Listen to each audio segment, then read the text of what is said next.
Hello everyone, welcome back to my YouTube channel spiritual vibe. आज की कहानी का टॉपिक सन्यासी जिसने एक राजा को ईश्वर से मिलाया। एक सन्यासी सारी दुनिया की यात्रा करके भारत लौटा। एक छोटी सी रियासत में मेहमान हुआ। उस रियासत के राजा को जब पता चला तो वह उनसे भेंट करने गए और बोले, हे महात्मा, एक प्रश्न 20 वर्षों से निरंतर पूछ रहा हूँ, कभी खुद से तो कभी दूसरों से, लेकिन अब तक कोई संतुष्ट कर देने वाला उत्तर नहीं मिला। क्या आप मुझे उत्तर देंगे? महात्मा ने कहा, निश्चित रूप से दूंगा राजन। आप पूछिए तो सही, क्या पूछना है? आप खाली नहीं लौटेंगे। इस पर राजा ने कहा, मैं ईश्वर से मिलना चाहता हूँ, और हाँ, अब आप भी मुझे बाकियों की तरह ईश्वर को समझाने का प्रयास मत करना। मैं बस अब सीधा ईश्वर से मिलना चाहता हूँ। सन्यासी ने कहा, अभी मिलना चाहते हो या थोड़ी देर ठहर कर?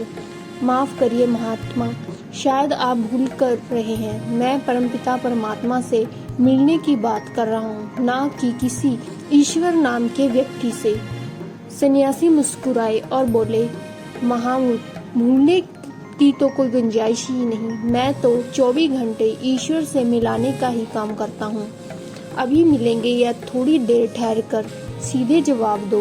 राजन ने कुछ क्षण टकटकी लगाए भरे भावों से सन्यासी की ओर देखा, फिर हिम्मत करके बोला कि मैं अभी मिलना चाहता हूँ। आप मुझे बस अभी मिलवा दीजिए। मैं आपका ये आभार जिंदगी भर नहीं भूलूंगा। सन्यासी ने कहा, एक छोटे से कागज पर अपना नाम और पता लिख दो ताकि मैं उसे ईश्वर के पास पहुँचा दूँ और उन्हें बता सकूं कि उनसे कौन मिलना चाहता है।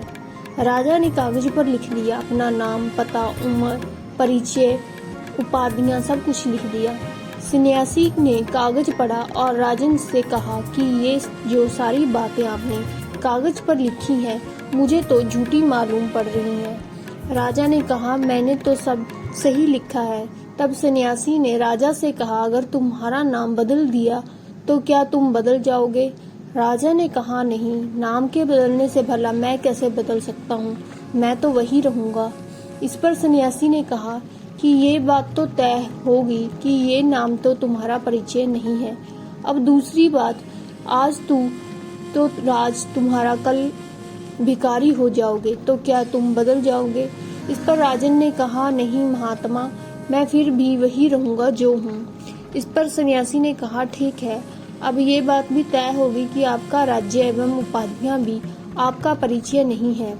अब राजन, रही तीसरी बात, आपकी उम्र क्या है? राजा ने कहा, 40 वर्ष। इस पर सन्यासी ने कहा कि क्या 50 वर्ष होने पे तुम कोई दूसरे इंसान में बदल जाओगे? और 20 वर्ष के थे तब क्या कोई अन्य व्यक्ति थे, या फिर जब नन्हे बालक थे तो क्या कोई और अन्य इंसान थे? राजा ने कहा, नहीं, बचपन से शरीर बदला, उम्र बढ़ती, बस्तर बदले, उपाधियां बदली, लेकिन मैं तो वही हूँ जो बचपन में था, जो मेरे भीतर था। इस पर सन्यासी ने कहा, फिर तो राजन, ये उम्र भी तुम्हारा परिचय नहीं है और ना ही ये शरीर। फिर तुम हो कौन राजन? तो तुम उसे लिख दो, तभी मैं पहचानूंगा भगवान के पास, वरना भगवान मुझे कहेंगे कि तुम झूठे हो और झूठे लोगों का पता लेकर आ रहे हो। राजा को कुछ समझ नहीं आ रहा था कि क्या बोले।